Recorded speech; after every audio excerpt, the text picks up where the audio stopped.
So this morning's reading from Matthew 2 will sound familiar to you, perhaps a different version than David used last week, but equally the same story.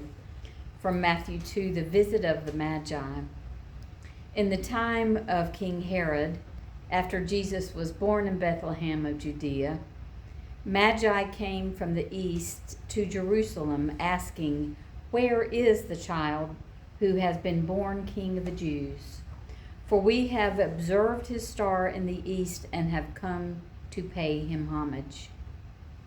When King Herod heard this, he was frightened, and all of Jerusalem with him. There's a lot of frightening going on around this birth of a baby.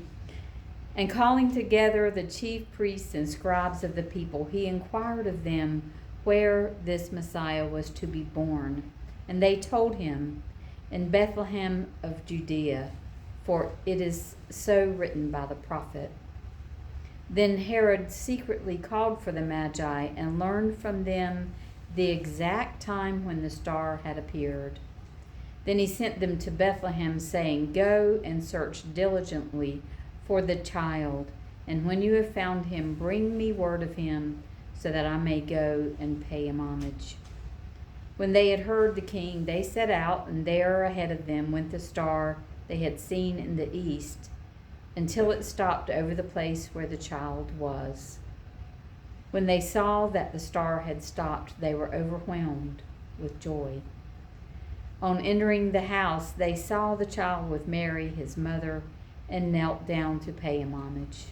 Then opening their treasure chest, they offered him gifts of gold, frankincense, and myrrh. And having been warned in a dream not to return to Herod, they left for their own country by another road. Well, I'm grateful for the keen work that David Teague did to research this story of the Magi in the Christian Gospel of Matthew, and that he presented to us last week. He broached several difficult topics, including the mystical and mythical nature of this and many other stories contained in the Judeo-Christian scriptures. There's no actual proof of the story of the wise men.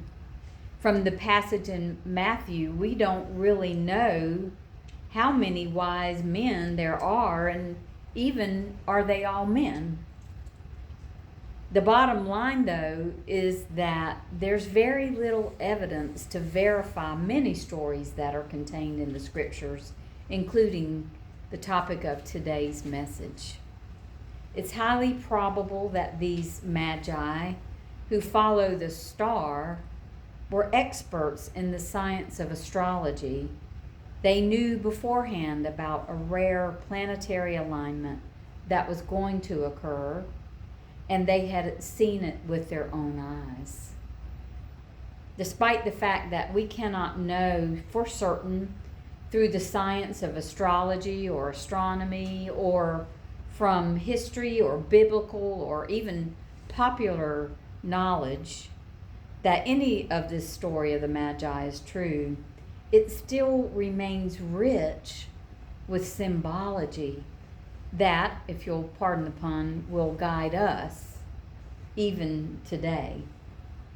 This story is one of many in the Judeo-Christian scriptures where the mythical is made real and the epic made personal.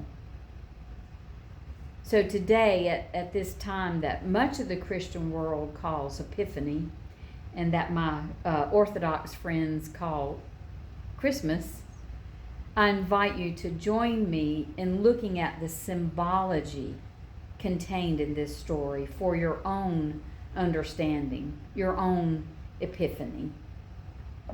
How does the account of the Magi from over 2,000 years ago, an account that's been strewed and misconstrued, how does it guide us now in our own journeys of faith? So already we've heard about, we've read, sang about the lowly shepherds who did not have the education in the science of astrology to be able to figure out that something really rare is afoot. What the very angels appear to them, and they tell them exactly where to find this baby, this Messiah. You'll find the baby wrapped in swaddling clothes, laying in a manger. And that was way more specific than the over there somewhere underneath this star in Bethlehem that the wise men had to work with. But clearly, these travelers had the intelligence to follow that planetary alignment that formed this morning star. We too know that our own star, our inner light, will guide us directly toward love, wherever it is. If we look at it, look for it, and pay attention to where it is leading us. Like the wise men, we often do not know exactly where the light will lead us. We may have a good idea, maybe not, which is more likely. But we trust that this light will take us and lead us in the right direction.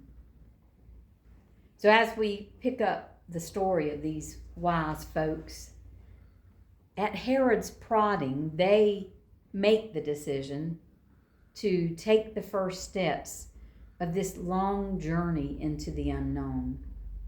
I like to imagine what it took to prepare for this trip and hear the hustle and bustle of them loading their caravan, packing the camels with tents and food and water and everything that will sustain them on the trip, as well as the treasures of frankincense, gold, and myrrh. They probably took some guards with them and some people to help them along the way. It took not only courage, though, to commit and to embark on this trip. It helps us to have courage to follow our own inner light and its guiding. It takes a lot of trust in that light. Deep inside, we have to believe that we are being rightly guided. In some way, the Magi had to believe we're right about this. In addition to trusting the light that they had seen and foreseen in their astrological charts, at some point in their preparations to depart for Bethlehem, they had to come to a place of trust in themselves. With Herod breathing down their neck, what if they had been wrong in their calculations? What if they didn't make it to Bethlehem in time for the point where they would find that alignment of planets? I imagine them sitting in the darkness of the desert each night in their journey, rechecking their calculations. Are we on the right track? Are we heading in the right direction? And we too have to check in with our own guidance on a regular basis as we journey through life. Are we in the right place? Are we headed in the right direction? Are we going toward love? We have to trust ourselves as companions along the way with our own inner teacher. We may be guided, but we have to take the steps. And do we trust ourselves to do so? If we go along with the expanded version of the Magi story, the one that says these wise guys were also kings, the lesson there is really clear. Even we can never be too powerful, too smart, too comfortable, too anything else to outgrow our inner teacher. Even in our power, in our smartness, in our confidence, in our comfort, we need to stay guided by that light.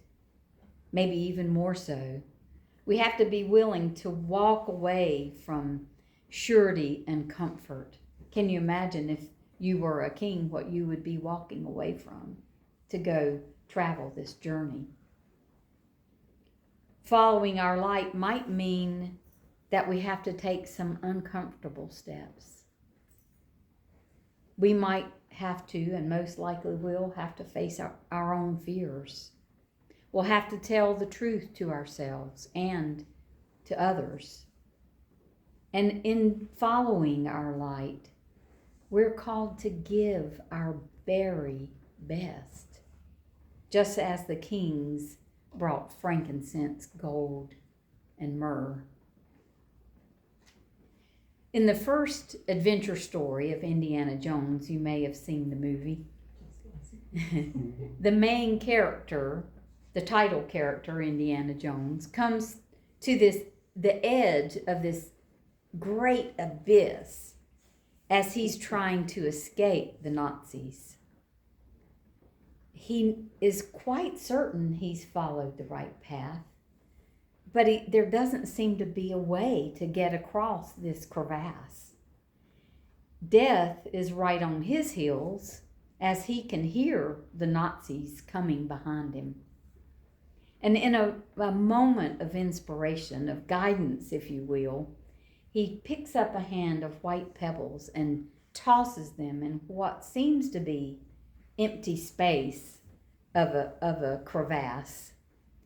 And sure enough, the pebbles seem to light up, and they light the way of the beginning of an invisible bridge that maybe not, crosses that great abyss. And so Indiana gingerly steps out onto the invisible bridge. He trusts the invisible will support him as he continues to throw these pebbles of light across the abyss. He trusts the invisible and the light that guides him as he moves carefully, step by step. Well, just like Indiana Jones and just like the Magi, probably just like most of us sitting here, once we launch into a journey led by the invisible light, we can't go back the same way we came. When I think about this story, this part of the Epiphany story, I remember the old hymn. It was one of my favorites, probably an altar call. I have decided to follow Jesus. No turning back, no turning back. If we are to grow and evolve from our following the light and from our journey experiences, we cannot and will not be the same person we were when we started out.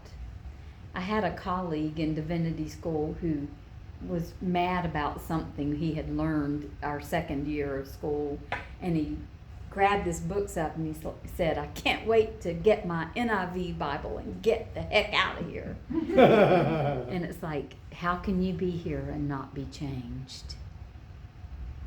Even if we return to our starting point, following that invisible light changes us forever. We're not the same.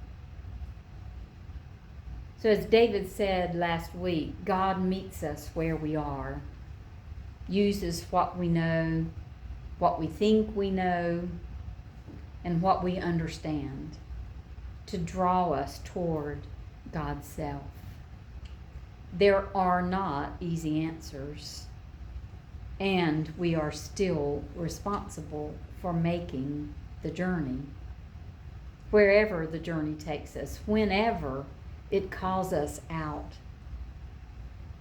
I think we do have one advantage over these Magi, though. We have this inner light, this built-in GPS, if you will, and it is the light within us that will guide us. We don't have to be a scientist. We don't have to be a scholar, a mystic, or a king. There's no need for us to chart a map or seek a guaranteed route. We don't have to calculate or configure the settings as long as we set our destination on love. Because to me, that was what was born that night, was love.